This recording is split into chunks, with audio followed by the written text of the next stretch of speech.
ചില ആൾക്കാര് പാട്ടുപാടിയിട്ടോ വേറെ ഏതെങ്കിലും ആശയങ്ങളിലൂടെയോ സമൂഹത്തിന്റെ കുറച്ച് വ്യൂവേഴ്സും സബ്സ്ക്രിപ്ഷനൊക്കെ കിട്ടിയതിന് ശേഷം മെല്ലെ മതം പറഞ്ഞു തുടങ്ങുന്നത് കാണാം. പഠിച്ചിട്ട് മാത്രമേ പറയാൻ പാടുള്ളൂ. മതം പഠിച്ചവർ മാത്രം മതം പറയുക, വേറെ ആരും പറയാൻ നിൽക്കരുത്.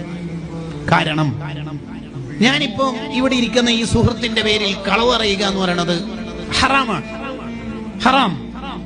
എന്നാൽ നബി സല്ലല്ലാഹു അലൈഹി വസല്ലം തങ്ങളുടെ പേരിൽ കളവ് പറയാന്ന് പറയുന്നത് ഹറാം മാത്രമല്ല, അത് വൻദോഷമാണ്. നബി സല്ലല്ലാഹു അലൈഹി വസല്ലം തങ്ങളുടെ പേരിൽ പറഞ്ഞാൽ വൻദോഷം. കളവ് പറയുന്നവൻ ആരാണെന്ന് അറിയോ? ശരിക്ക്